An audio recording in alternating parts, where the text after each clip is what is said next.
Utuslah kami sang pengubah negeri, guru penggerak pasti berbagi dan Assalamualaikum warahmatullahi wabarakatuh. Perkenalkan, nama saya Adi Muhammad SPD. bergerak cerdaskan bangsa, Dari sini gotong royong dalam satu irama, Kabupaten Lampung Selatan Provinsi merdeka belajar siswa, cerdas dan berkarakter Pancasila. modul 1.1 Lakukan rintangan yang kepada ada, rekan-rekan di sekolah saya. percaya yang kuasa guru penggerak akan selalu ada untuk siswa Indonesia. Assalamualaikum warahmatullahi wabarakatuh. Kami pun pertama-tama mari kita ucapkan puji dan syukur dari Allah SWT atas nikmat sehat kita bisa beraktivitas kembali di hari Jumat ini tanggal 23 Agustus tahun 2024 dalam kegiatan sehari-hari seperti biasa. Kemudian salawat dan salam mari kita junjung agungkan kepada junjungan Nabi besar kita Nabi Muhammad SAW. Mudah-mudahan kita semua mendapatkan syafaatnya di yaumul akhir. Yang pertama, saya ucapkan terima kasih kepada Bapak Ibu Dewan Guru dan tentunya Kepala Sekolah SD 1 Bajimena, Ibu Raja atas izinnya, atas waktunya saya dapat mengimplementasikan kegiatan saya dalam bentuk aksi nyata dalam proses pendidikan guru angkatan 11 ini. Tentunya ini bentuk support dari pihak sekolah, terutama dari Ibu sebagai pimpinan sekolah sini, kemudian rekan-rekan sejawat yang lain. Saya sangat berterima kasih dan sangat mengapresiasi karena tentunya kegiatan ini tidak akan terselenggara kalau tidak ada baik support dari Ibu semua. Kemudian yang kedua, terima kasih atas waktunya. Di sela-sela kesibukan Ibu mengajar semua, menyempatkan sedikit waktu untuk hadir di sini di ruang guru kita untuk bersama-sama menyaksikan kegiatan kita sebagai bentuk partisipasi kita semua. Apa sih kegiatan hari ini? Kegiatan hari ini adalah diseminasi aksi nyata modul 1.4. Jadi ini adalah bentuk aksi nyata saya sebagai bentuk akhir tugas akhir dalam kegiatan pendidikan bergerak, yaitu modul 1.4 tentang budaya positif. Kemudian apa saja susunan kegiatan acara pada hari ini? Yang pertama adalah pembukaan, kemudian doa, yang ketiga adalah sambutan ibu kepala sekolah kita, keempat pemaparan materi budaya positif, dan yang kelima penutup. Baik, sebelum kita memulai kegiatan ini, mari kita bersama-sama membaca Bismillah sebagai bentuk pembukaan kegiatan hari ini. Bismillahirrahmanirrahim. Kemudian yang kedua doa yang akan saya pimpin langsung. Mari bersama-sama ibu-ibu kita tundukkan kepala, kita angkat kedua tangan kita bermunajat kepada Allah Subhanahu Wa Taala. Mudah-mudahan yang menjadi kegiatan kita pada pagi hari ini mendapatkan keberkahan, kemudahan dan manfaat untuk kita semua. Kita mulai dengan membaca istighfar banyak 3 kali. Astagfirullahaladzim, Astagfirullahaladzim, Astagfirullahaladzim. Allahumma sholli ala sayyidina Muhammad wa ala sayyidina Muhammad kama shallaita ala sayyidina Ibrahim wa ala sayyidina Ibrahim wa barik ala sayyidina Muhammad wa ala sayyidina Muhammad kama barakta ala sayyidina Ibrahim wa ala sayyidina Ibrahim bil alamin innaka hamidum majid. Ya Allah, ya Tuhan kami, ya Rahman Rahim, hari ini kami mengadakan kegiatan, ya Allah. Kegiatan ini sebagai bentuk belajar kami, ya Allah, yang bertujuan mudah-mudahan bermanfaat untuk kami sendiri dan bermanfaat untuk anak-anak kami yang ada di sekolah ini. Ya Allah, berikanlah kemudahan dan berkah dalam kegiatan ini, ya Allah. Mudah-mudahan kegiatan ini menjadi kegiatan bermanfaat buat kami, ya Allah, dalam bentuk nilai ibadah, ya Allah. Rabbana atina fid dunya hasanah wa fil akhirati hasanah wa qina adzabannar. Al-Fatihah. Alhamdulillah. Alhamdulillah. Ya yang na'budu wa iyyaka nasta'in ihdinas siratal mustaqim siratal ladzina an'amta 'alaihim ghairil maghdubi 'alaihim waladdallin. Terima kasih Ibu, bersama-sama kita telah berdoa. Kemudian kegiatan berikutnya adalah sambutan Ibu Kepala Sekolah pada Ibu Raja Dia, kami persilahkan.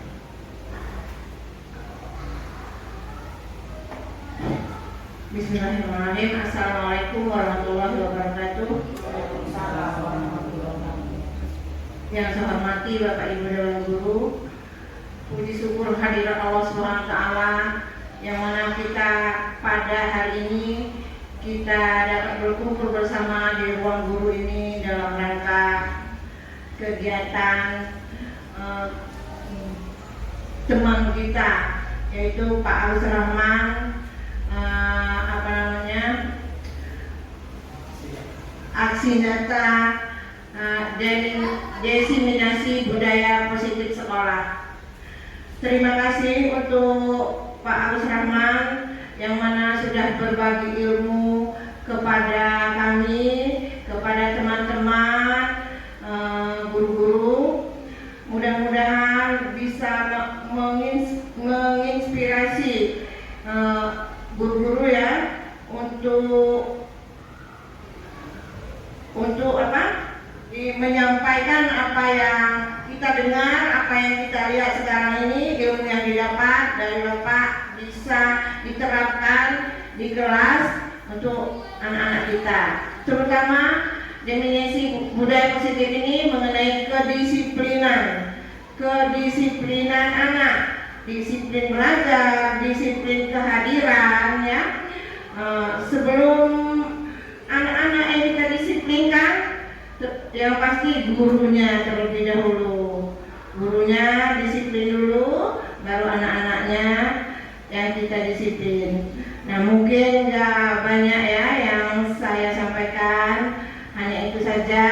Dan saya minta dengan ibu-ibu guru, mohon nanti diperhatikan ya, didengarkan apa yang disampaikan oleh Bapak Agus, supaya kita bisa menerapkan nanti di kelas kita masing-masing.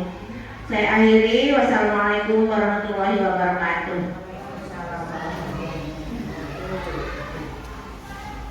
Terima kasih kepada Ibu Raja Lia atas sambutannya. Ini menjadi penyemangat saya, menjadi mood booster saya. Bisa diterima dengan baik, mudah-mudahan ini sebagai langkah mudah saya untuk menyelesaikan kegiatan CGP saya itu. Sekali lagi saya ucapkan terima kasih banyak. Berikut mengingat lanjut acara berikutnya yaitu pemaparan materi budaya positif. Sebelum itu, biar tidak tegang ibu-ibu semua, ayo kita bersama Bu. Ini ada game menarik ini Bu. Nah, saya minta teman-teman semua saling berhadapan Bu. Nah, saling berhadapan. Saling berhadapan, iya, saling berhadapan. Kita ada game sedikit. Ya, tatap mata temannya. Iya, tatap mata temannya. Kemudian teman yang satunya silakan tersenyum semanis mungkin. Nah, silakan tersenyum semanis mungkin. Ya. Kemudian, iya, senyum yang manis. Tatap matanya, senyum yang manis. Bagaimana kita menularkan energi, ya, energi positif kepada teman-teman lingkungan kita? Ternyata senyuman kita itu bisa menularkan energi positif. Jadi silakan Ibu beri senyuman termanis untuk temannya. Silakan dipandang matanya, kemudian berikan senyuman termanis. Aduh, Bapak, saya kasih waktu 30 detik saja. 1, kita mulai. 2, 3, 4, 5, 6. Boleh tertawa boleh? 7, 8, 9, 10, 11, 12, 13, 15. Ya, boleh tertawa boleh? Tularkan energi positifnya. 20, 25, tertawa boleh kan? Ya, dengan tertawa mungkin. 25. Iya, 30. Oke, terima kasih Ibu. Oke, setelah melakukan aktivitas itu apa sih yang Ibu rasakan? Coba, Bapak, saya mau tahu. Gembira, Senang, gembira, rileks, semakin ringan pikiran. semakin tenang. Iya, semakin tenang. Kalau awalnya tadi sebelum melakukan apa mungkin belum gembira?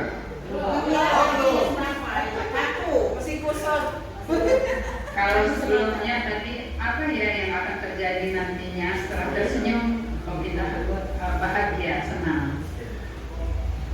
Terima kasih Bu Tika. Ya, jadi apa yang terjadi tadi mungkin kita di awal memang mungkin belum nyaman, belum semangat, belum gembira. Tetapi dengan adanya aktivitas, energi positif dari teman-teman yang ditimbulkan, ternyata ada pengaruhnya terhadap kita. Jadi energi yang positif itu membuat kita juga ikut gembira dan ikut bahagia. Tentunya memang bahagia itu adalah obat dari segala obat itu. Sekarang juga banyak sekali penyakit yang juga banyak pikiran. Tentunya dengan bahagia semuanya akan menjadi indah dan sehat. Apalagi dalam aktivitas kita, kegiatan kita, dan hari bertemu anak-anak, kalau tidak kita gembira, waduh mungkin anak-anak kita balik bisa kita marah itu. Oke, apa sih tujuan kegiatan hari ini?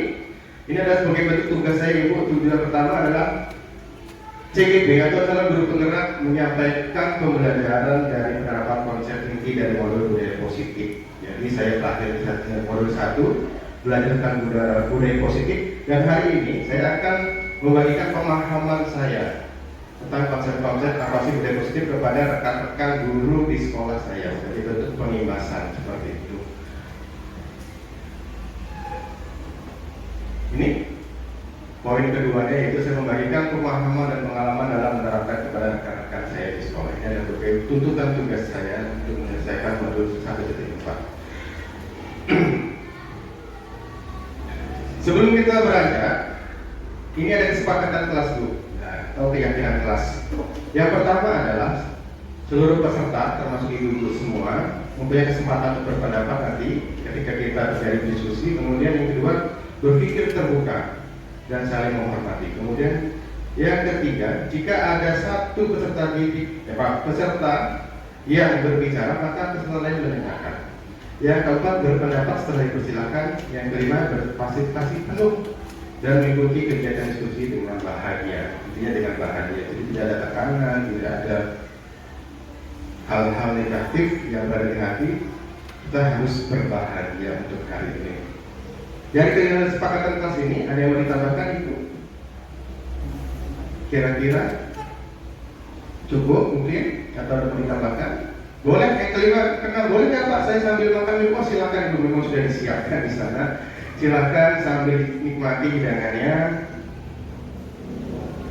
Cukup ya? Oke, terima kasih atas kesempatan kelas kita. Kita bertepuk tangan semua. Terima kasih. Nah, ini sebagai pertanyaan pemantik Ibu. Kita di sekolah ini di SD 1 Haji Benar. Ini adalah saya ambil foto kegiatan waktu apa ya? Kegiatan Hartiknas ya Bu, betul sekali. Hartiknas, kita memakai seragam adat di sini. Tentunya kita mempunyai impian Bu. Apa sih impian kita Bu dengan sekolah ini? Ketika kita melihat anak-anak kita tertawa, belajar, atau mungkin lingkungan sekolah kita, pasti kita ada harapan dan impian untuk sekolah kita. Menurut Ibu ini, ada mungkin yang mau menyampaikan apa sih mempunyai harapan dan impian untuk sekolah kita? Mungkin sambil pejamkan mata mungkin biar termasuk terinspirasi. Apa ya? Oh mungkin saya belum melakukan ini atau belum melakukan itu. Mungkin anak-anak saya masih belum difasilitasi dengan baik bagaimana. Silakan mungkin Bu Rida, ada yang mau disampaikan? Ada harapan ya untuk sekolah kita?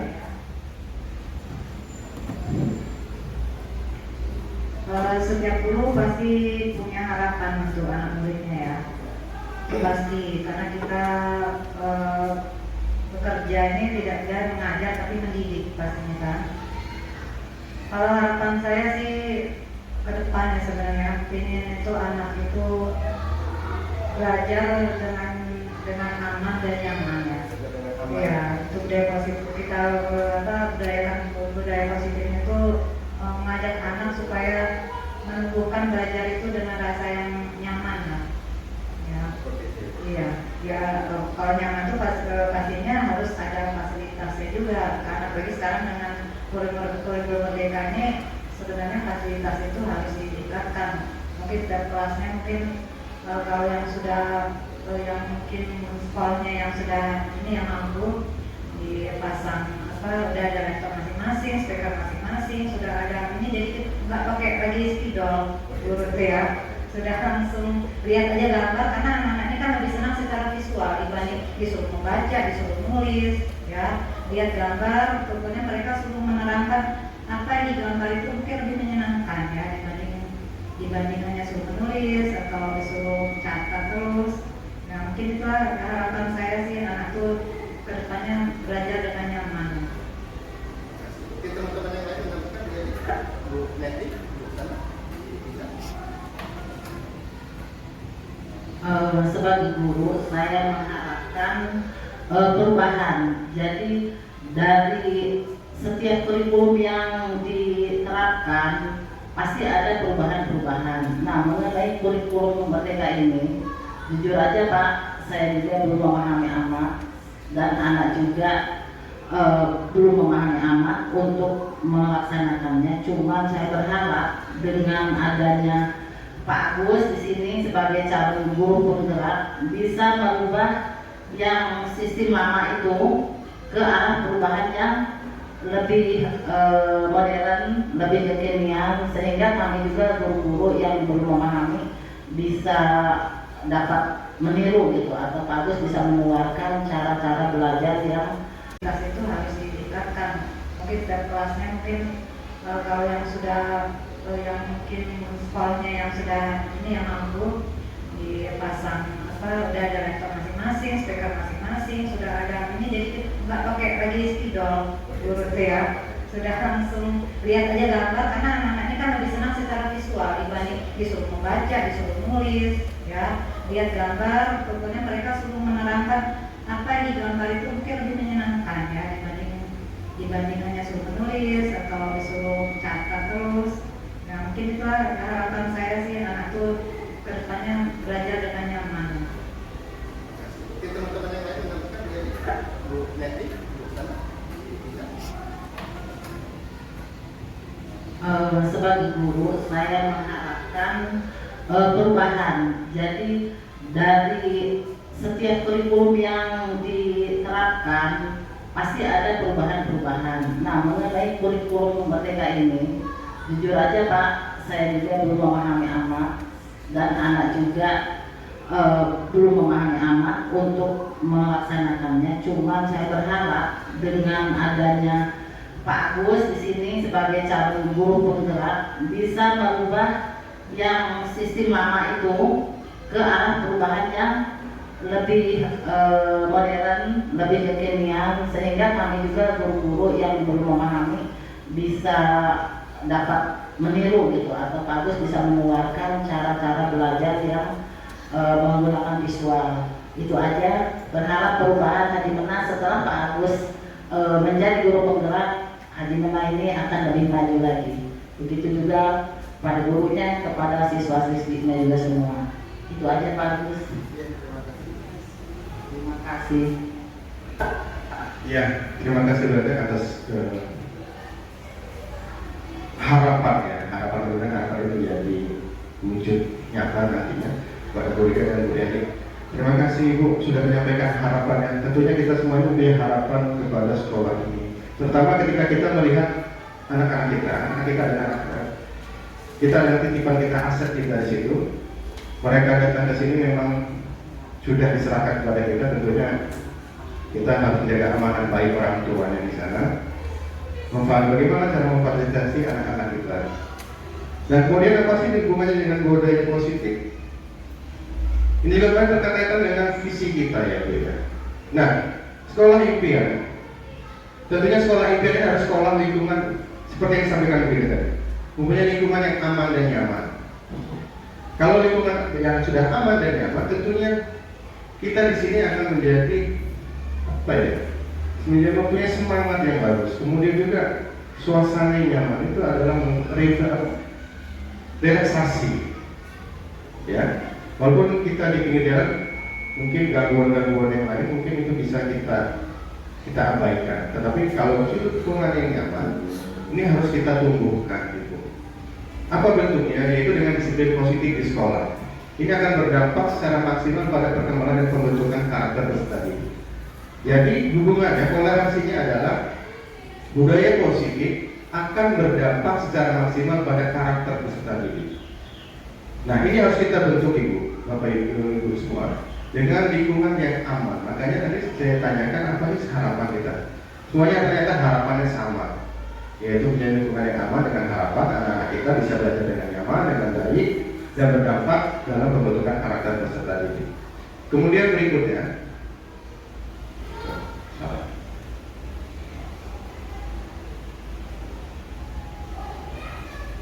apa sih budaya positif? Ini ada literasi sedikit Ibu, bisa kita bahas bersama juga boleh. Budaya positif merupakan perwujudan dari nilai-nilai atau keyakinan universal yang diterapkan di sekolah. Suasana atau budaya yang berkembang di sekolah secara tidak langsung menjadi refleksi atau pencerminan Ibu ya, dari tujuan mulia atau nilai-nilai sekolah yang dianut atau diyakini selama ini. Kemudian untuk itu, maka menciptakan lingkungan positif agar terbentuknya suatu budaya positif adalah suatu proses perjalanan pendidikan yang harus dijalani. Karena ini merupakan tanggung jawab kita semua sebagai pendidik atau guru dan sebagai warga sekolah. Jadi budaya positif ini ada perwujudan dari nilai-nilai. Jadi siapa sih orang-orang yang menjalani? Ya tentunya kita sebagai warga sekolah. Kita porsinya sebagai guru, ada guru sebagai kepala sekolah, dan ada peserta didik, ada murid. Semua ada warga sekolah di sini harus menciptakan dan punya tanggung jawab yang sama untuk menciptakan budaya positif. Kemudian suatu lingkungan sekolah yang nyaman dan aman akan membuat murid mendapatkan kebebasan dan kesempatan untuk berproses dan belajar sehingga mampu menerima menyerap suatu pembelajaran. Jadi lingkungan yang aman, yang belajarnya nikmat, walaupun mungkin saprasnya tadi yang diharapkan guru mungkin belum ada. Tapi kalau sudah kita ciptakan kenyamanan dengan kesepakatan kelas, contohnya kita buat di sekolah, di kelas, mungkin akan menjadi nyaman untuk belajar seperti itu. Kemudian dapur yang dapat kita lakukan adalah menciptakan faktor dari dalam. Ini yang penting.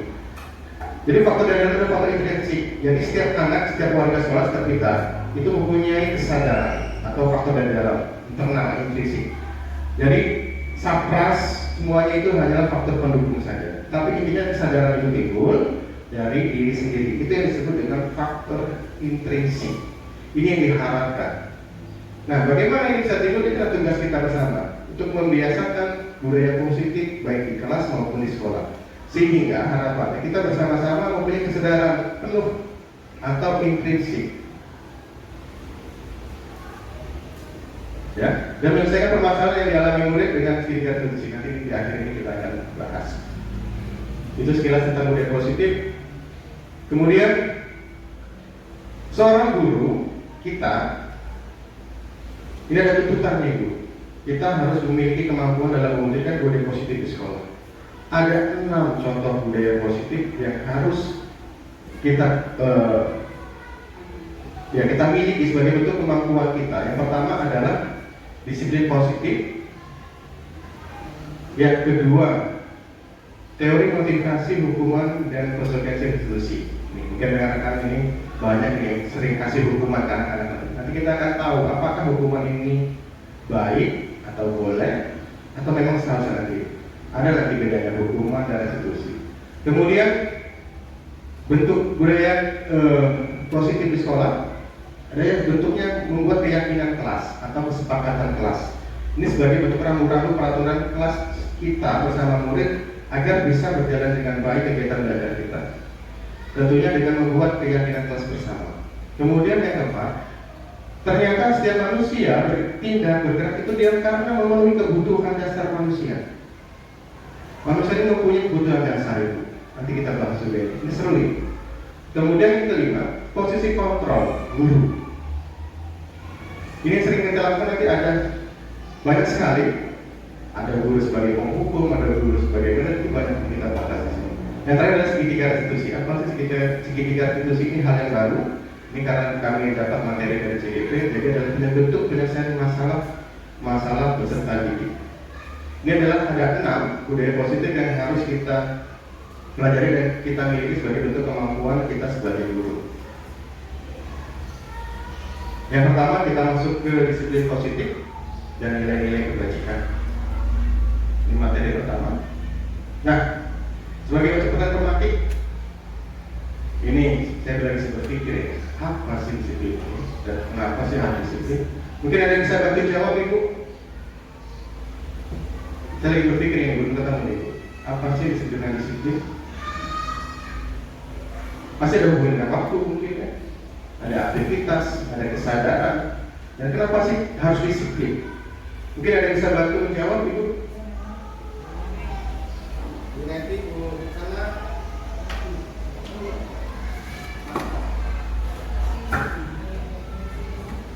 ya Saya akan coba menjawab Pak Agus ya.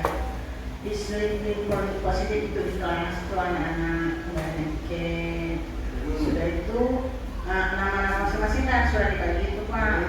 Nah supaya anak kalau tiket tuh datang lebih awal. Ya terus sudah itu menghapus papan tulis segala macam ya. Nah, terus anak-anak juga membersihkan semua yang ada di ruangan dan juga apa namanya anak-anak ini bukan satu orang aja semuanya Pak Agus. Iya warga kelas itu harus mengetahui apa-apa yang akan dikerjakan dan diingat setiap orang itu harus bertanggung jawab akan tugasnya masing-masing. Siapa tahu ada tambahan dari teman-teman yang lain? silakan. Bu Edi? Untuk kesepakatan kelas, yang pertama tadi memang mereka yang tiket harus datang lebih awal karena itu kan memakai waktu paling tidak seperempat 15 menit sebelum kita memulai pelajaran. Kita harus menyiapkan kelas itu bersih. Yang pertama bersih, lalu indah, nanti indah dan bersih. Kalau sudah bersih, walaupun istilah bangunan lama, kalau bersih, yang menghuninya atau penunggunya warga kelas itu akan nyaman dalam kegiatan belajar mengajar. Itu saja Pak Agus.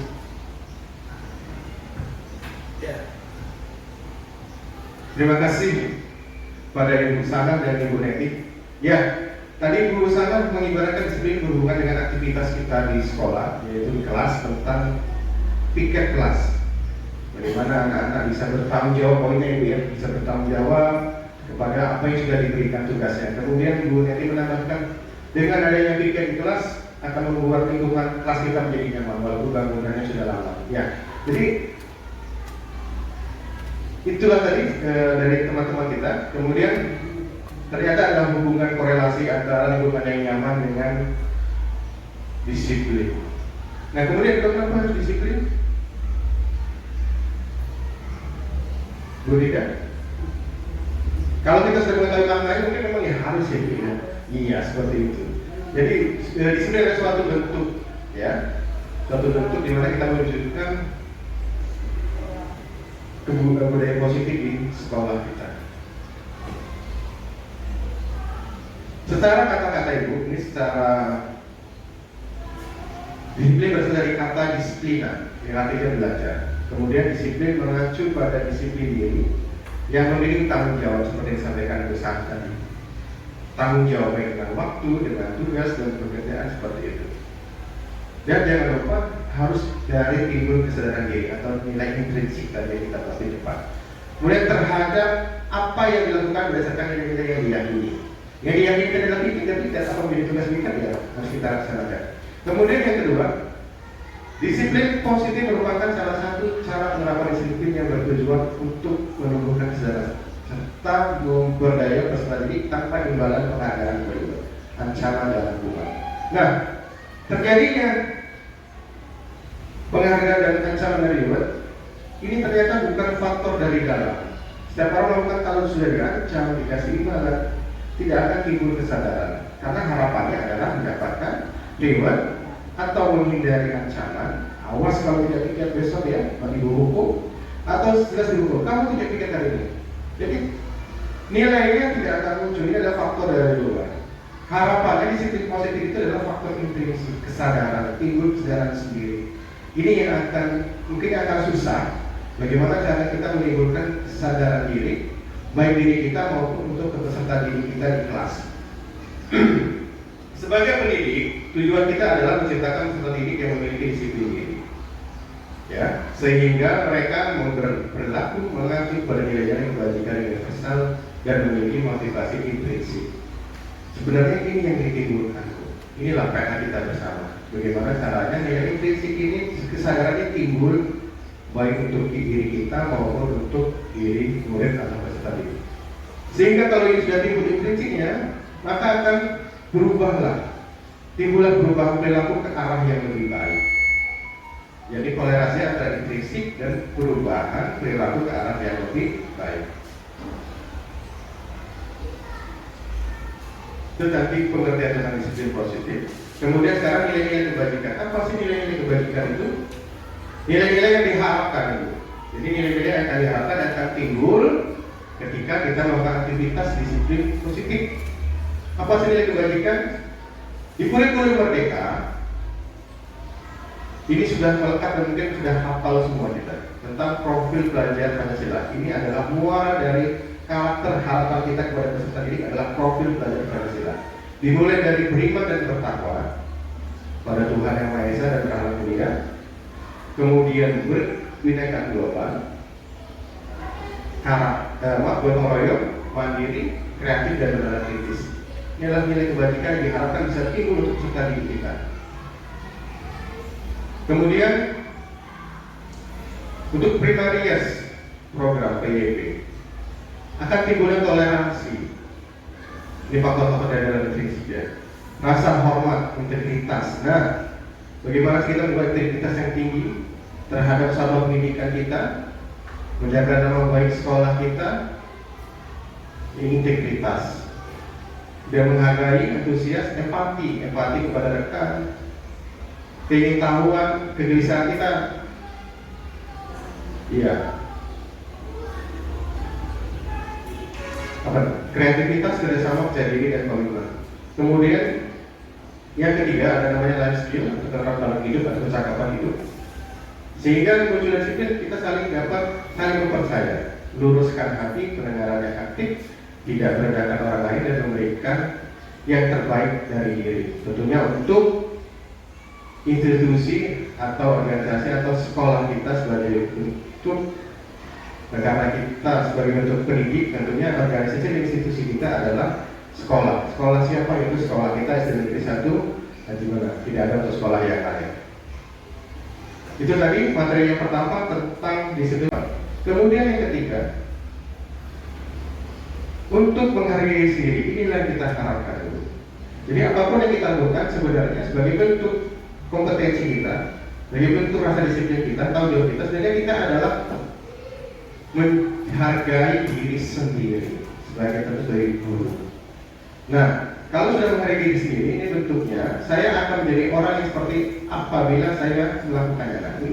Motivasi internal. Jadi ini adalah harapannya sebenarnya di sini. Sebagai bentuk motivasi internal sebagai tujuan disiplin positif. Jadi kalau yang masih 1 dan 2 ini masih termasuk bentuk eksternal atau motivasi dari luar. Nah, untuk pertanyaan pemantik ibu, kira-kira dari teori multiplikasi sekarang apa yang kita lakukan di sekolah kita sebagai pendidik, ibu-ibu sudah masuknya kemana nih? 1, 2, atau 3? Selalu 3, alhamdulillah benar-benar selalu 3. Mungkin Bu Eli 3 ya Bu ya? Iya, alhamdulillah. Sehingga baru tahu ini ternyata kita kasih remote itu ada masih faktor dari luar ini. Ya benar-benar paling kita mempunyai motivasi internal, yaitu motivasi dari dalam diri.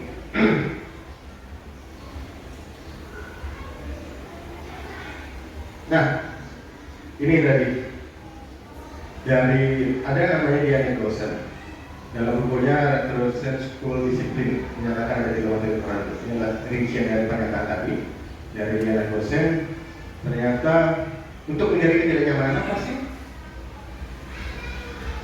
Ini adalah tingkat terendah ibu. Jadi kalau kadang-kadang kita terjadi sesuatu dengan diri kita dengan suatu peraturan, karena kita tidak nyaman, karena takut dihukum, ternyata adalah tingkat terendah dari motivasi perilaku manusia. Biasanya orang yang motivasi perilakunya untuk menjadi hukuman atau tidak nyamanan akan bertanya, apa yang akan terjadi bila saya tidak melakukannya seperti itu?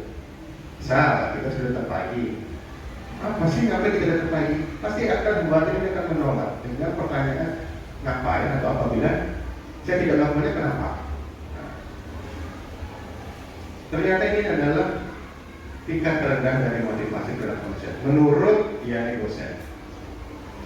Sebenarnya mereka sedang menghindari permasalahan yang mungkin muncul dan berpengaruh pada mereka secara fisik, baik psikologis, pikiran maupun tidak terpenuhi kebutuhan mereka. Bila mereka tidak melakukan tindakan tersebut, motivasi ini bersifat ekstrisik. Next. Yang kedua, untuk mendapatkan imbalan.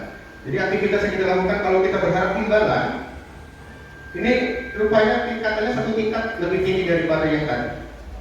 Medium di tengah-tengah ini. Di sini orang berpelaku untuk mendapatkan imbalan dan kehargaan dari orang lain.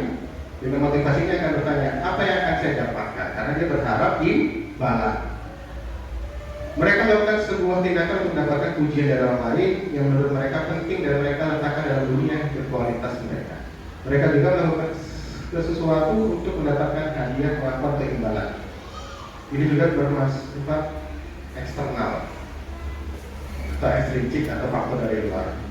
Yang ketiga, ini yang sebenarnya diharapkan untuk menjadi orang yang mereka inginkan dan menghargai diri sendiri dengan nilai yang mereka percaya. Oh, saya yakin saya datang pagi, memang tujuannya saya di sekolah sudah ditunggu murid dan saya tidak mau terlambat. Orang dengan motivasinya akan bertanya, akan menjadi orang seperti apa apabila saya melakukannya. Mereka melakukan sesuatu karena nilai yang mereka yakini dan hargai.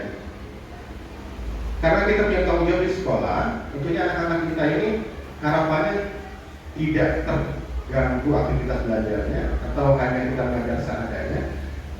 Seperti itu. Jadi inilah sebenarnya diharapkan, yaitu menghargai diri sendiri dengan nilai-nilai yang kita yakini. Ini adalah motivasi yang membuat seorang memiliki disiplin positif akan memotivasi dengan perilaku bersifat internal atau intrinsik. Dari ketiga itu ternyata ini yang paling bagus, yaitu faktor dari tenang. Nah, sekarang yang kedua tentang hukuman dan konsekuensi. Apa sih membedakan? Ini hampir sama ini, tipis sekali. Satu, ketika kita memberi hukuman kepada anak, itu akan membuat anak sakit hati. Dari fisik, apalagi mungkin kita sudah emosi, fisik kita cubit, kita pukul, nah fisiknya akan sakit. Kemudian hati juga pasti sakit. Pastinya akan sembuh dalam waktu yang lama. Kemudian ada rasa marah, rasa bersalah, apalagi kalau dimarahi di tempat umum, merasa dipermalukan dan merasa tidak dihargai. Kemudian kalau konsekuensi, membuat anak merasa tidak nyaman untuk waktu yang pendek. Ini agak lebih sedikit lebih baik. Kehilangan hak, tidak nyaman dan diasingkan untuk sementara. Tapi kalau hukuman ini akan jangka panjang.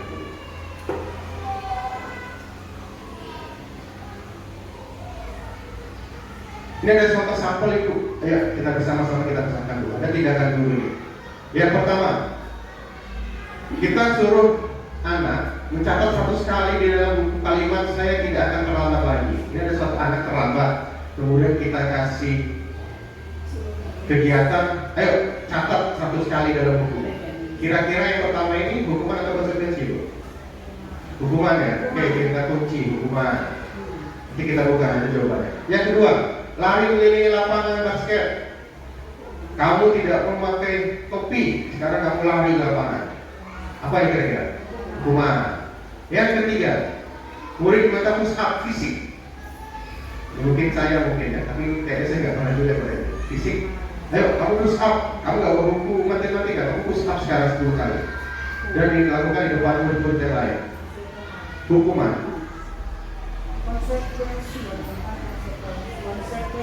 Ya tepat ini ya, menggantikan kertas tugas teman yang tercoret. Mungkin ada aktivitas berangkat dari teman-temannya, cara coret mungkin menggantikan konsekuensi nomor 4 ya. Nanti kita lihat jawabannya. Yang kelima, membersihkan tumpahan air di meja. Karena tersenggol pada belajar nih, senggol air minumnya. Konsekuensinya nanti kita lihat. 6, 5 ya, 1, 2, 3, 4, 5. Murid disuruh untuk menggunakan sepatu sehari di sekolah karena tidak menggunakan sepatu hitam. Hukuman atau konsekuensi? Nanti kita lihat. Konsekuensi. Oke. Terakhir, lari keliling lapangan basket. Karena terlambat 10 menit, kamu terlambat, sekarang kamu lari lapangan itu. Hukuman. Oke, kita cek 1, 2, 3. Nah, hukuman betul. Yang keempat konsekuensi, ada konsekuensi. Hukuman, konsekuensi. Tadi kita tak selip sedikit, tipis ini. Iya. Ini yang sering kita lakukan masih ya Bu ya. Nanti bagaimana sih yang baiknya ketika kita menghadapi permasalahan yang timbul dengan murid? Ini jawabannya. Restitusi. Ini juga kata-kata masih baru itu bisa dapat ketika CGP. Restitusi. Apa sih restitusi ini? Restitusi adalah proses menciptakan kondisi bagi murid untuk memperbaiki kesalahan mereka. Jadi mereka diberi kesempatan untuk memperbaiki kesalahannya, sehingga mereka bisa kembali ke kelompok mereka dengan karakter yang kuat. Dan nanti mereka bergaul dengan teman-teman yang lain, dia sudah punya karakter yang baik, yang positif, yang kuat, dan mudah-mudahan harapannya tidak akan mengulangi lagi tindakannya sebagai bentuk memperbaiki kesalahan.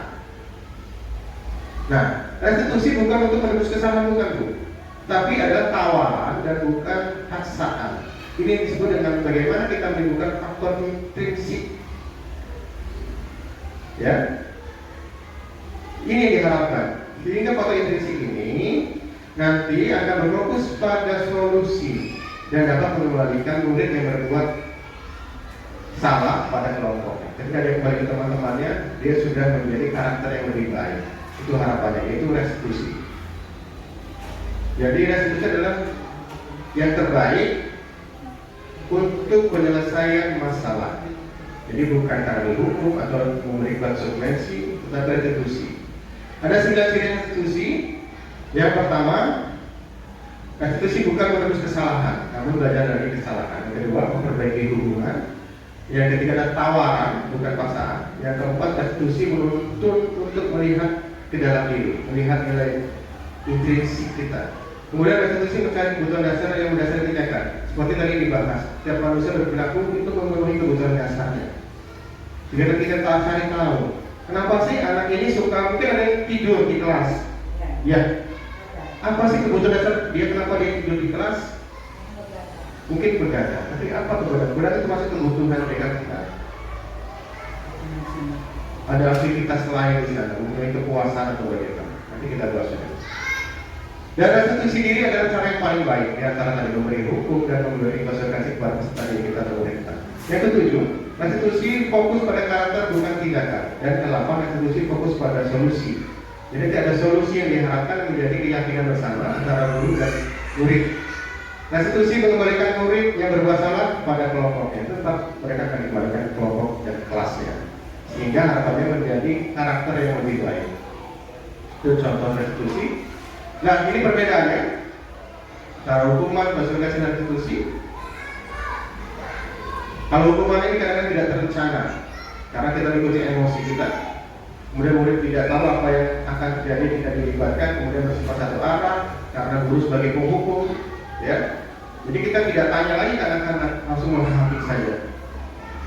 Apa sih yang menjadi motivasi dia melakukan itu? Saya langsung kasih hukuman, ini bersifat satu arah. Dan berikutnya adalah kadang-kadang hukuman ini juga berbentuk fisik, cubit, pukul, dan mudah-mudahan tidak ada. Kemudian psikis, jadi pikirannya yang kita serang, psikologinya.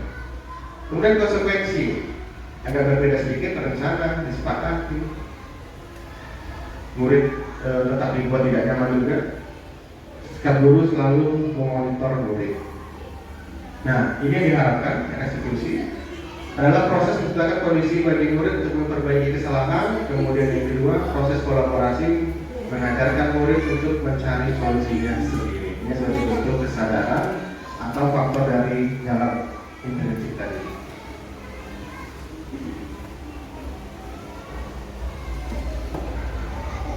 Oke.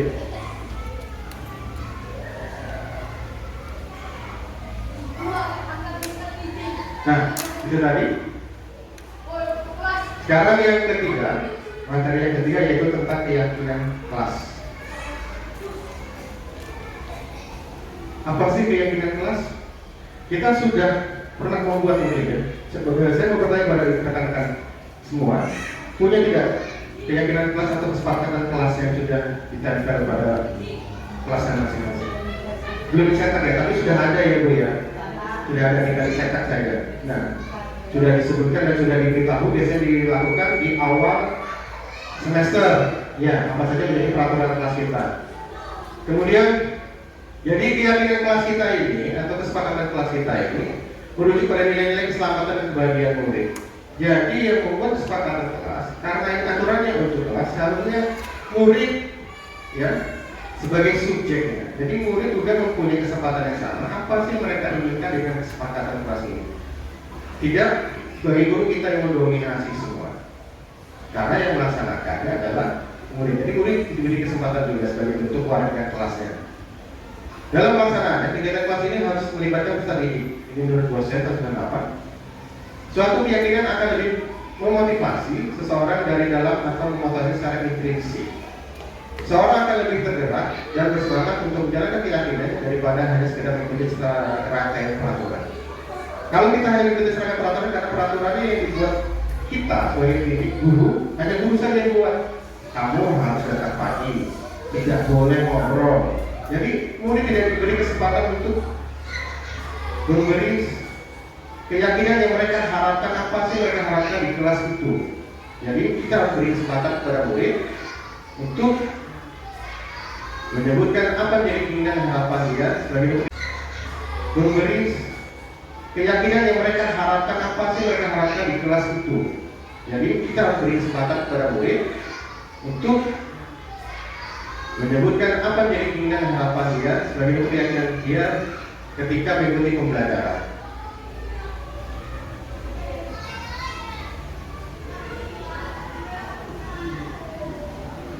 Oke, sebelum kita lanjut Bu, kayaknya ini sudah mulai berkurang energinya. Ini saya ada sedikit ice breaking. Boleh berdiri Bu, ya kita bernyanyi bersama dulu lah. Ini saya ingin terakhir dari kelas 6 ini. Kalau kelas 6 yang ini kayaknya sering nyanyikan lagu ini, ternyata menimbulkan semangat ini. Ice breaking.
Nah, jadi pembentukan ranking kelas harus ada aturan sedikit itu. Yang pertama adalah bersifat abstrak, kemudian berupa pernyataan universal. Yang ketiga dibuat dalam pernyataan positif. Jadi Kenapa tidak boleh negatif, Pak? Contoh, dilarang ngobrol, ya itu kan negatif kalau cara bahasa, dilarang. Kenapa tidak boleh Pak dilarang? Kan lebih tegas. Ternyata kalau dilarang itu secara psikologi dia akan bertolak nantinya. Kenapa dilarang? Iya, menjadi pertanyaan, kenapa dilarang? Tidak boleh makan. Nah, kenapa tidak boleh makan? Seharusnya dibuat menjadi kalimat positif. Contoh, bagaimana kalau dilarang makan? Mungkin kalimat positifnya seperti ini. Boleh makan setelah pembelajaran selesai. Jadi secara keseluruhan itu akan berpengaruh untuk psikologisnya. Tapi kalau dilarang, setelah dilarang, pasti akan bertanya. Dan itu membuat tidak efektifnya kesepakatan atau keyakinan kelas kita. Kemudian yang keempat, sedikit saja tapi mudah diingat. Yang kelima, sesuai dengan kondisi kelas dan sekolah sehingga mudah untuk diterapkan. Yang terakhir, semua warga sekolah atau warga kelas dilibatkan. Nah, tadi seperti tadi saya sampaikan, jadi tidak hanya kita saja yang buat guru. Kamu harus datang pagi, kamu harus tiket, tidak boleh ngobrol, tidak boleh tidur, tidak boleh makan di kelas. Dan murid tidak diberi kesempatan untuk merasa sebagai warga kelas. Padahal subjeknya nanti penerapannya adalah kepada murid. Seharusnya murid harus dilibatkan.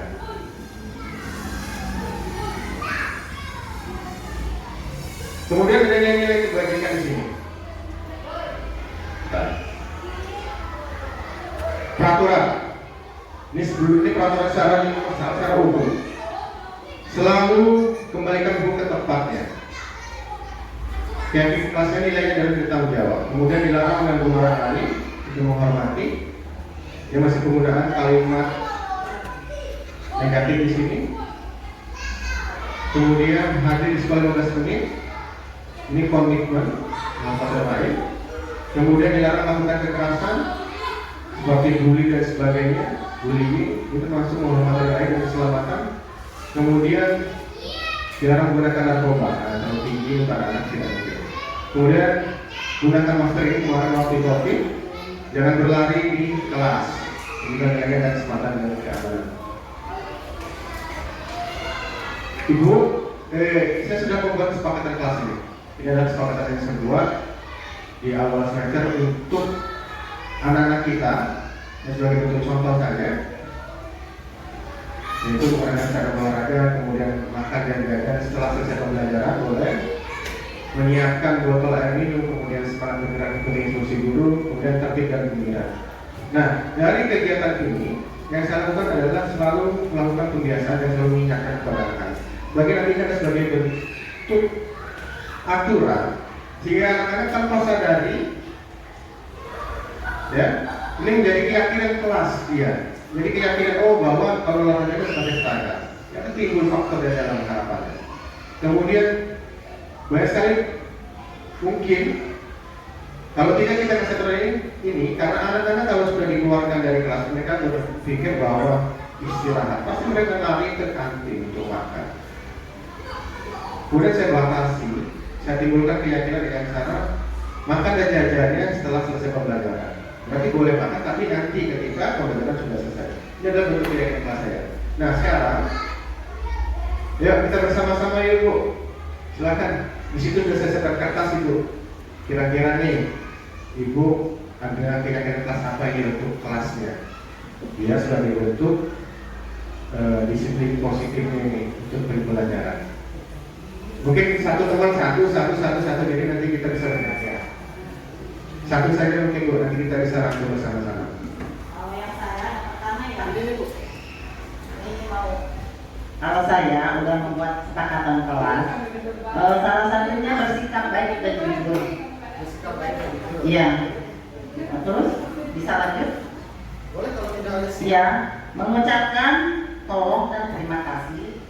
Kemudian membuang sampah pada tempatnya, stop bullying, tidak berbicara kasar dan kotor, membawa bekal dan minum, membawa peralatan sholat. Kalau di kelas saya itu Pak. Kemudian apabila melanggar ini ada konsekuensinya antara siswa dan guru di kelas saya itu yang saya lakukan. Iya. Iya. Apabila Anda itu melanggar, ya kesepakatan juga kalau kalian melanggar ini ada konsekuensinya di dalam kelas. Terima kasih. Teman-teman yang lain ada yang mau menambahkan? Mungkin sudah menjadi kesepakatan kelasnya bisa disebutkan di sini. Satu saja mungkin. Menjaga kebersihan lingkungan. Bagi saya ada tambahannya Pak. Menjaga kebersihan lingkungan baik dalam kelas maupun di luar kelas. Iya. Bu Neti mungkin mau menambahkan di sana. Bu Rida, silakan. Keyakinan kelas yang sudah saya kelas itu artinya pertama ya, karena mereka muncul dari rumah, datang dari rumah sekolah itu harus datang tepat waktu ya. Alhamdulillah ini banyak yang tadinya anak-anak ini datang tidak tepat waktu, bahkan sudah selesai bel, sudah selesai anak-anak baris baru datang. Ini semakin kesini karena mungkin kelas saya sudah mencontohkan ya, karena mencontohkan disiplin positif ke saya datang pagi. Makanya saya mencontohkan ibu saja datang pagi, masa anak-anak kalah yang sudah ibu-ibu yang banyak kerja di rumah bisa datang pagi, anak-anak dari yang dikerjakan kok bisa telat. Akhirnya banyak yang akhirnya 15 menit sebelum bel sudah pada datang. Jadi itu diterapkan datang tepat waktu. Itu sepertinya sudah berjalan ya. Dan menjaga kebersihan kelas itu otomatis anak-anak tahu lah, jaga kelas sudah tiket, tidak membuang sampah sembarangan. Kemudian harus saling menghargai yang tadinya mungkin ada yang merasa lebih umurnya lebih tua, merasa dia yang lebih hebat di kelas, sekarang sudah berkurang kayaknya karena sudah ada saling menghargai. Terima kasih rekan-rekan semua. Jadi ternyata keyakinan kelas ini memang berdampak luar biasa terhadap perjalanan kegiatan belajar kita di kelas. Nah, sebagai tambahan tadi Bu, ya, semuanya keyakinan kelas ini memang seharusnya dibuat sesama warga kelas. Jadi nanti warga kelasnya juga dilibatkan apa yang menjadi keyakinan dia, sehingga mereka meyakini bahwa itu menjadi keyakinan kelas kita bersama dan harus dilakukan secara tanggung jawab. Dan harapannya timbullah faktor intrinsik dari dalam, sehingga nanti Bu Eni tidak perlu lagi kasih konsekuensi di sana. Kalau mereka sudah meyakini, kalau kita sudah mengimani, pasti sudah akan tertanam sendiri di jiwa mereka semua. Jadi tidak perlu kita kasih konsekuensi atau hukuman lagi ketika melanggar peraturan tersebut. Yang keempat, kebutuhan dasar manusia. Saya mau tanya kepada rekan-rekan, kira-kira sebagai kita manusia biasa itu pasti ada kebutuhan ini. Kira-kira kebutuhan apa Bu? Satu saja. Iya.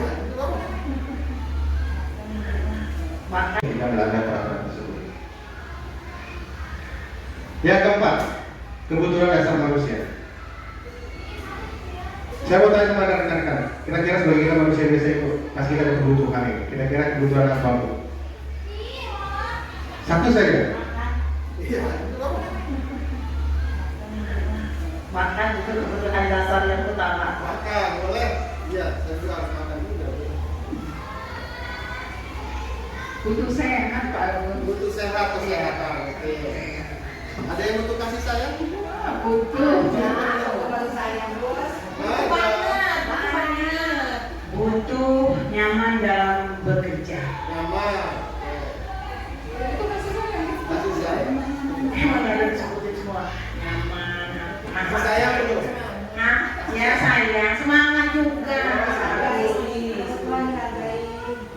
Itu kasih sayang ya Gus. Kasih sayang. Oke. Nanti kita lihat.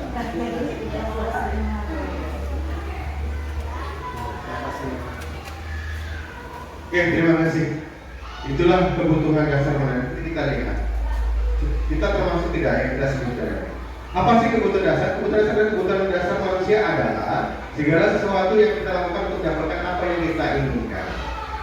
Seluruh tindakan yang kita lakukan memiliki tujuan tertentu dan semua usaha terbaik yang kita lakukan adalah dalam rangka agar kebutuhan dasar itu terpenuhi. Nah, itu adalah pengertiannya. Kemudian apa saja? Nah, ini dia. Bu Eni ini bukan makan. Makan berarti masuk ke dalam bertahan hidup. Iya, kita butuh makan. Jadi tidak salah. Nah, kemudian kalau bagaimana dengan anak-anak makan di kelas nyumput-nyumput? Oh, berarti anak itu memang lagi melakukan kebutuhan manusia dan tidak bisa disalahkan ternyata.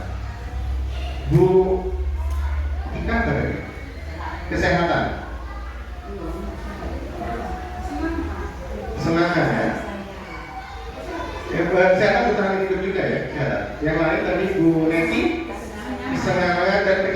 dia terima Semana ada saya.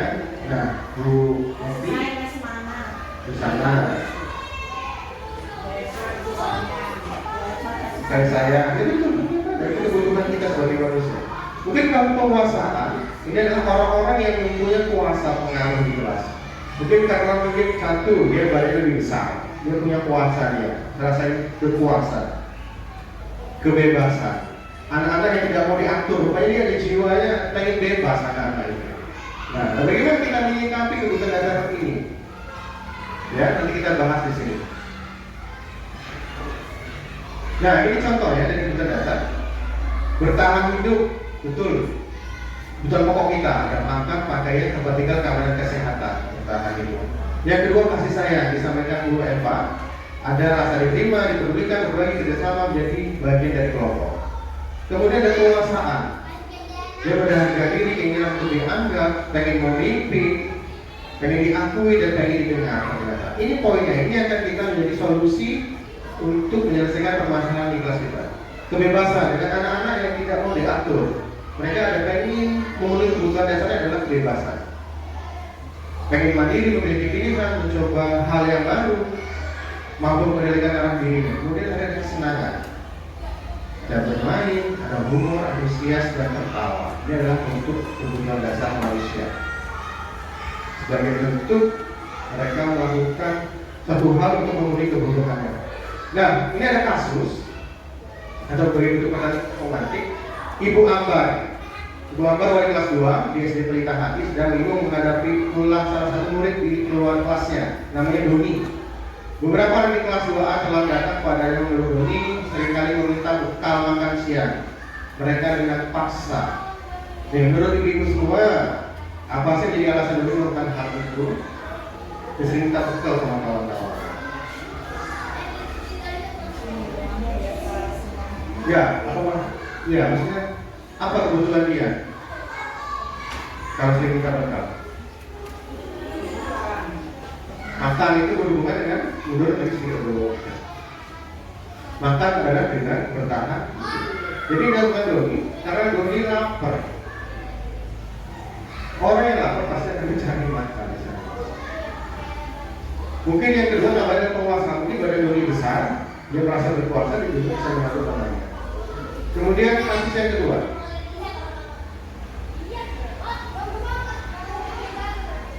Rina merasa bosan belajar di dalam kelas. Lalu dia berkata kepada Pak Haji, Pak, bolehkah kita belajar di taman sekolah? Kira-kira apa ya motivasinya?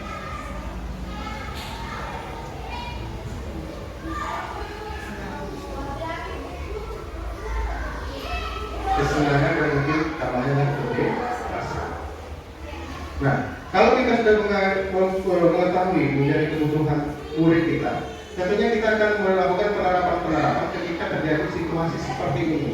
Jadi yang mereka lakukan adalah bentuk dari kebutuhan dasar manusia yang harus terpenuhi.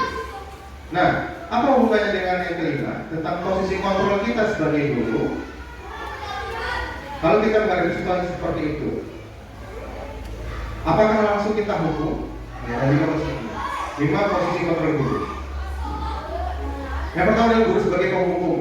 Ini dulu saya sering juga ini, sebelum saya belajar ini. Ada yang bersalah langsung hukum. Kemudian ada membuat merasa bersalah. Ada yang guru sebagai teman, ada pemantau dan ada manajer. Dari posisi 5 kontrol guru, saya berkata sama kawan-kawan semua, rekan-rekan semua, kira-kira saat ini antara posisi kontrol guru dengan teman dengan anak murid kita di kelas dalam posisi yang mana dulu? Ibu dengan anak di kelas. Tapi kalau kelas tinggi mungkin bisa dari situ kepikiran ya, mungkin masih bisa ke teman atau bagaimana? Manajer ada teman, ada yang mabuk sekarang yang sering mukul muridnya. Yang kedua membuat rasa bersalah. Ayo masa kamu gak kasihan sama ibunya? Seperti itu. Teman, mungkin lebih akrab karena sudah besar-besar nih, jadi teman semua jadi bestie. Atau hanya pemantau aja, melihat saja. atau manajer ketika manajer suatu perusahaan, dia bisa mengatur, mengontrol. Dari posisi lingkup kontrol ini dia rincian. Kalau penghukum dengan nada tinggi, hasilnya apa? Murid akan marah dan menendang karena psikisnya kena dan fisiknya bisa kena. Baik kalau dia main fisik, cubit dan pukul. Kemudian membuat rasa bersalah ke murid. Halus, enak, kamu gak kasih teman bapak, nah dia teman-teman muda. Hasilnya murid akan merasa bersalah telah mengecewakan. Ini akan sangat lama sekali berulang. Teman, guru sebagai teman, kadang marah, kadang ramah, kadang akrab, kadang bercanda. Hasilnya murid akan merasa senang dan akrab dengan guru. Ini sudah mulai baik. Kemudian pemantau, data saja dari jauh saja melihat situasi polisian. Oh ya benar, adanya sudah aman. Tidak cukup. Ini ada pemantau. Konsekuensinya apa? Murid memahami konsekuensi yang dijalankan karena telah melakukan kesalahan. Dan terakhir manajer, ini adalah yang diharapkan guru sebagai manajer. Secara tulus mendekatkan ke murid, hasilnya mengembalikan tanggung jawab pada murid untuk mencari jalan keluar permasalahan, yaitu faktor prinsip dan mencari solusi atas kesalahannya yang dilakukan. Oke, ini ada 5 Bu. Kira-kira kalau ini terjadi situasi pada murid kita, atau kita lakukan kepada murid kita, yang pertama, hormat pada murid selama 1 jam. Itu maksud kita sebagai apa? Jadi ada kesalahan yang kita suruh menghukum ya, guru sebagai penghukum. Kita lihat. Yang kedua, berapa kali Bapak Ibu guru memberitahu kamu selalu saja bersama ibu. Kira-kira apa posisinya? Membuat rasa bersalah. Kita lihat. Ayo dong, ikuti aturan sekolah. Tolong bantu Bapak Ibu ya. Sekali lagi yang sudah tidak apa-apa. Lain kali jangan sampai membuat seperti ini lagi ya. Pada kita membuat rasa bersalah. Oke, kita lihat. Kamu sudah melanggar peraturan sekolah. Kamu tahu konsekuensinya. Kalau pacaran kamu biar ribut ya, operasi dengan ulang lagi. Kita lihat. Apa kira-kira? Kita kunci jawabannya apa Bu? Pakai pemantau, manajer, atau membuat rasa bersalah, atau teman? Pemantau, oke kita kunci. Terakhir, apa waktu tahu kesalahanmu? Kira-kira bagaimana kamu memperbaiki kesalahanmu?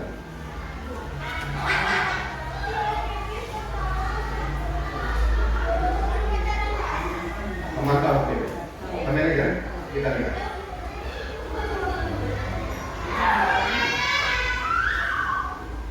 Oke, yang pertama, kita terlihat sebagai penghukum. Orang pada bendera sama sejak kita sebagai penghukum. Yang kedua, berapa kali yang kedua datang merasa bersalah betul. Yang ketiga, ayo dong, ikut aturan. Nah, bahasanya dong. Berarti rupanya kita sebagai teman.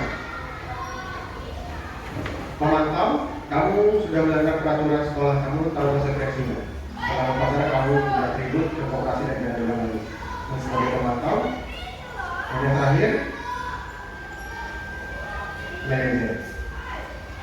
Kita menggali apa yang kamu tahu kesalahannya, sehingga mereka mengetahui menjadi kesalahannya apa. Kemudian kira-kira bagaimana kamu memperbaiki kesalahan, dan mereka harus cari solusi yang terjadi dengan apa yang mereka lakukan. Jadi inilah yang terbaik, yaitu kita sebagai manajer, sehingga timbullah faktor intuisi dari dalam. Mereka mengetahui apa dari kesalahannya dan akan memperbaiki kesalahan itu sehingga merubah karakter menjadi lebih baik. Dan yang terakhir, sesi terakhir yang ada segitiga restitusi. Dari keempat dan kelima enam tadi, yang keenam sekarang ini adalah segitiga restitusi sebagai bentuk penyelesaian masalah-masalah antara kita terhadap murid kita di kelas yang sering timbul ini. Saya ada beberapa kasus. Apa sih segitiga restitusi? Suatu proses dialog yang dijalankan guru atau orang tua agar dapat menghasilkan murid yang mandiri dan bertanggung jawab. Nah, langkah-langkahnya ada 3 itu. Yang pertama, menstabilkan identitas. Yang kedua, validasi tindakan yang salah. Dan yang ketiga, menanyakan keyakinan. Maka dari itu, tentunya kita sudah mempunyai keyakinan kelas kita ini sebagai bentuk ya, peraturan yang kita buat bersama di kelas. Sehingga nanti kalau terjadi masalah, kita kembalikan ke sini. Dan mereka akan memahami hal tersebut, memahami kesalahannya, dan dia akan tahu tentang permasalahan yang terjadi dan akan mencari solusinya sendiri. Sehingga timbullah konflik intrinsik nanti. Di dalam fase menstabilkan identitas, yang pertama adalah berdasarkan prinsip membuat kesalahan adalah bagian dari proses pembelajaran. Yang kedua, bergeser identitas gagal ke identitas sukses. Ini agak seperti itu. Yang kedua adalah validasi tindakan. Ada yang berdasarkan prinsip dan perilaku mempunyai berupaya mempunyai suatu tujuan tertentu. Kemudian kedua akan bergeser dari pemikiran stimulus jadi proaktif, kemudian mengenali dan mengakui kebutuhan murid dan memperbaiki kebutuhan murid. Dan yang ketiga, terakhir, menanyakan keyakinan. Keyakinan yang sudah kita buat di kelas tadi, murid akan diberi pertanyaan ini yang bermakna untuk memunculkan motivasi secara intrinsik, kemudian mampu mengaitkan keyakinannya dengan tindakan yang dia lakukan. Oke, ada contoh kasus dulu. Skenario 1, mantan pelajar pelajaran. Pada waktu pelajaran PJOK, anak Isan ini, saya pinjam anaknya kemarin di sana, Isan. Anak Isan yang dia bersembunyi untuk makan. Nah, makan tadinya adalah ternyata kebutuhan dasar manusia. Ya. Kita juga tidak bisa salahkan sepenuhnya karena manusia ini harus bertahan hidup. Dikarenakan anak Isan lapar sebab tidak sarapan sebelum berangkat sekolah. Seperti ini kasusnya.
Ini proses ketiga seterusnya dalam menyelesaikan masalahnya.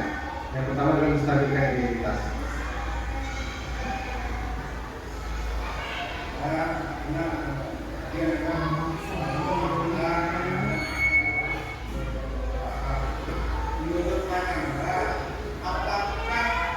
Ini sudah masuk ke fase validasi tindakan. Menanyakan, mana ya?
Nah, akhirnya Ihsan mengakui karena sudah divalidasi pendidikan yang salah.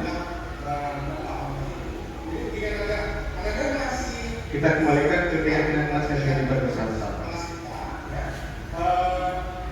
Yang kita buat di awal semester kemarin, kalau teman-teman masih tak bisa diskusi.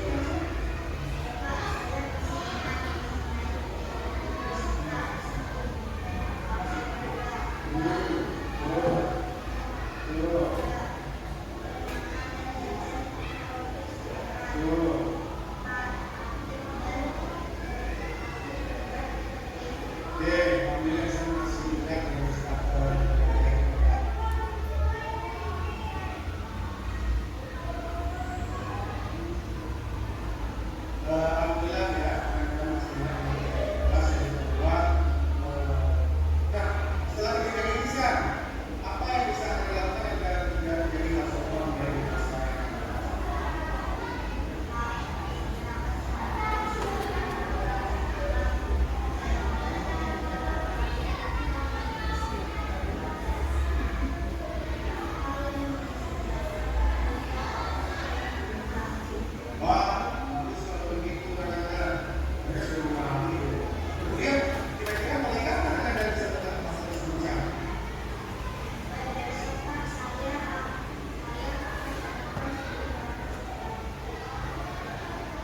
Menanti kegiatan kelas ke murid.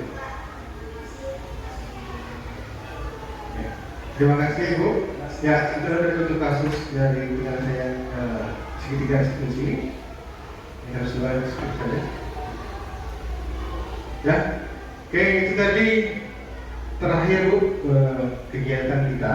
Sekarang kegiatan terakhir ada umpan balik dan refleksi. Saya berharap ada umpan balik dan refleksi yang positif untuk kegiatan ini. Ya, saya minta dua mungkin rekan kita bisa menyampaikan apa sih menjadi refleksi kegiatan kita ini, atau ada umpan balik apa yang bisa disampaikan kepada saya. Terima kasih.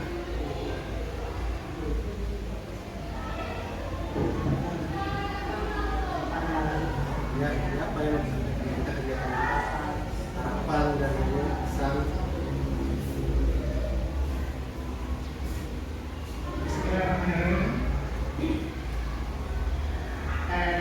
Tentunya harapan kami selaku rekan kerja dengan adanya Pak Agus selaku guru penggerak atau calon guru penggerak, mudah-mudahan apa yang menjadi program atau menjadi rencana dari guru penggerak ini akan menjadikan suatu capaian dari kita sebagai tenaga pendidik, dan mudah-mudahan juga akan bermanfaat bagi anak-anak untuk meningkatkan keyakinan mereka sebagai murid untuk belajar tanggung jawab, percaya diri, komunikatif, dan sehingga membuat mereka semakin cerdas.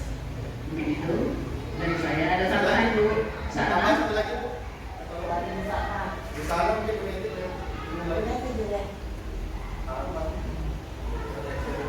Bu Eva? Ini sebagai tambahan saja, ya, dengan adanya pertemuan ini calon guru penggerak ini, yang pertama mungkin yang kita dapatkan akhlak, ya, merubah akhlak anak yang pertama itu. Kalau bagi saya yang pertama tadi untuk perubahan akhlak anak yang pertama, baru mendidik, mengajar, dan seterusnya. Ya, hanya itu saja tambahan dari saya.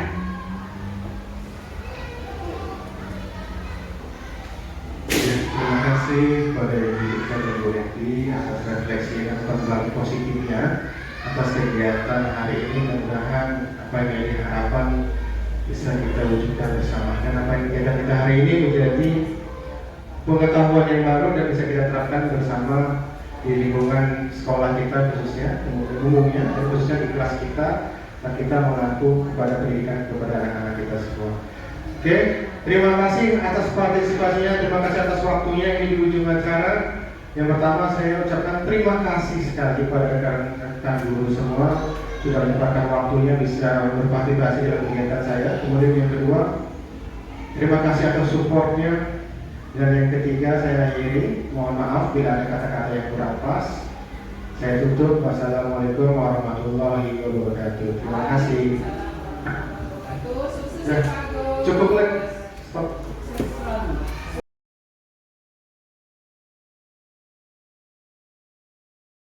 Assalamualaikum warahmatullahi wabarakatuh.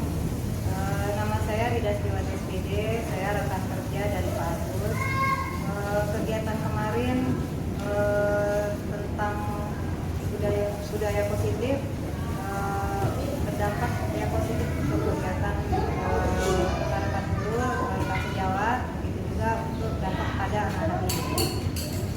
Kedepannya mudah-mudahan kegiatan ini menambah lagi wawasan kami sebagai rekan-rekan sejawat dan menambah lagi untuk kegiatan anak-anak di kegiatan ini. Assalamualaikum warahmatullahi wabarakatuh. Nama saya Marlena Ramadhani. Saya rekan sejawat dari Pak Agus Rahman. Umpan balik dari acara tadi adalah dapat meningkatkan kualitas kami sebagai pendidik dalam memberikan pengajaran kepada peserta didik, terutama dalam disiplin kelas. Positif sekali karena sering kita ketahui bahwa murid sering banyak yang telat ya.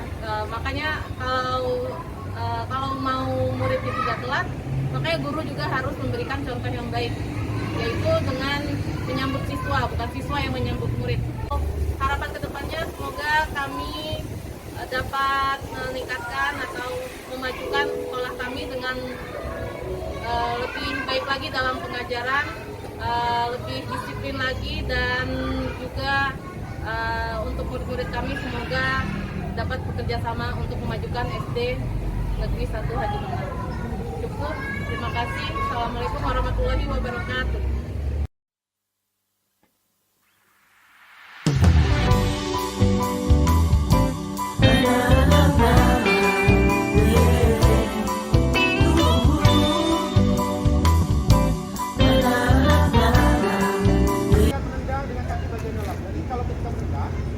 Bolanya adalah bagi kaki sebelah sini, oke? Enggak? Tahan, oke? Silakan. Oke, silakan. Apa? Ada tidur? Siapa? Oke. Ya. Mana Nisa ini? Di sini anaknya. Allah Akbar. Nisa, kenapa kamu tidur dalam kegiatan belajar? Nisa, Kenapa, Pak? kamu tidur? Iya, saya ngantuk sekali. Kenapa ngantuk? Tadi malam saya begadang. Aduh. Oke, sekarang bangun, kemudian cuci muka, kembali ke lapangan ya.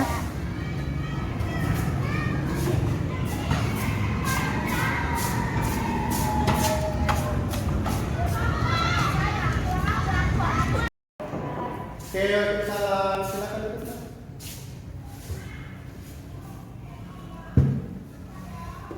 Sudah sarapan? Sudah istirahat?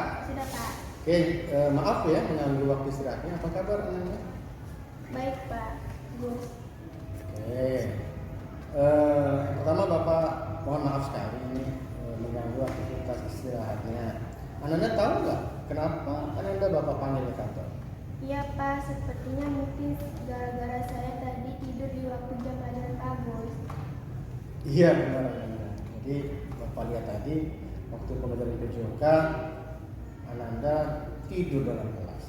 Menurut Ananda, apakah tidur dalam jam belajar itu dibenarkan? Iya, Pak. Tidak boleh tidur waktu jam pelajaran. Saya minta maaf, Pak. Terima kasih Ananda sudah memahami hal itu. Sebenarnya tidur itu kebutuhan manusia Ananda. Bapak juga kalau mengantuk pasti Bapak akan tidur. Tapi Anda juga harus tahu kapan waktu tidur yang tepat, kemudian di mana, kemudian sedang apakah Anda sedang melakukan kegiatan atau Anda sedang kegiatan belajar. Jadi begitu Anda ya. Iya Pak. Kalau boleh tahu, ada apa sih sampai tidur dalam pelajaran Bapak? Iya Pak, saya merasa mengantuk sekali, jadi saya tidur di kelas. Gitu. Semalam tidur jam berapa Anda kok sampai ngantuk gitu? Iya Pak, semalam saya tidur jam 12 malam karena asik menonton TV karena ada film yang bagus Pak. Waduh, jadi tidurnya jam 12 malam. Bapak sudah menduga kamu pasti begadang sampai larut malam. Kamu seharusnya tidak tidur selarut itu Anda. Anda tidak belajar gitu semalam ya? Iya Pak, saya salah. Jadi begini Anda ingat tidak dengan keyakinan kelas ya tentang pelajaran PJOK kita, kelas PJOK kita yang kita buat, kita susun waktu di awal semester kemarin. Kalau misalnya masih ingat, bisa disebutkan nggak? Iya Pak, saya masih ingat mengenai keyakinan kelas kita. 1. Memakai baju olahraga. Betul. 2. Membawa botol minum. Betul. 3. Boleh makan dan jajan ketika waktu istirahat. Betul. 4. Aktif, uyurak dan tertib. Oke, jadi Anda tertidur tadi di kelas Bapak lihat. Berarti Anda tidak melakukan keyakinan kelas kita yang buat itu ya. Jadi ini alhamdulillah Anda masih ingat dengan keyakinan kelas kita. Nah, setelah kejadian ini, apa yang Anda lakukan agar tidak terjadi hal serupa kembali di masa yang akan datang?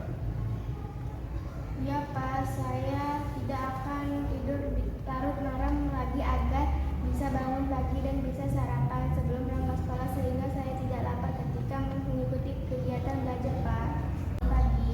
Wah, bagus Anda kalau sudah memahami manfaat dari tidur cepat ya. Kemudian Anda sudah pahami dengan kejadian ini. Kemudian kira-kira mulai kapan Anda bisa melakukan hal tersebut? Mulai nanti malam saya tidak akan tidur larut malam lagi. Oh begitu. Jadi nanti malam Anda tidak tidur malam lagi ya. Jadi gunakan waktu malam itu untuk waktu istirahat, tidak untuk nonton lagi. Terutama setelah kegiatan belajar, jangan lupa ya. Kemudian semangat ya Anda, Pak Agus hanya ingin Anda lebih bertanggung jawab dengan apa yang menjadi keyakinan kelas kita bersama. Kemudian Bapak juga ingin Anda bisa menjaga kesehatan dengan tidak tidur terlalu malam dan akhirnya pagi tidak mengantuk di kelas. Bapak rasa sudah cukup ya Anda. Oke, Bapak ucapkan terima kasih atas pemahaman yang Anda dapat.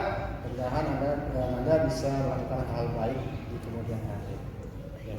Baik Pak, terima kasih atas bimbingannya. Ya, Anda boleh kembali ke kelas.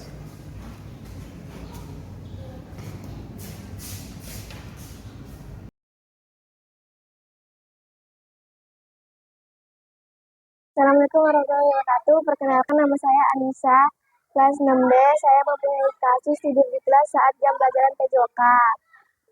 Tetapi Pak Agus tidak marah dan menyelesaikan masalah dengan baik. Terima kasih Pak Agus. Waalaikumsalam warahmatullahi wabarakatuh. Demikianlah aksi nyata yang saya buat pada awal 1.4 budaya positif. Mudah-mudahan bisa bermanfaat untuk kita semua. Salam guru bergerak, bergerak, menggerakkan. Wassalamualaikum warahmatullahi wabarakatuh.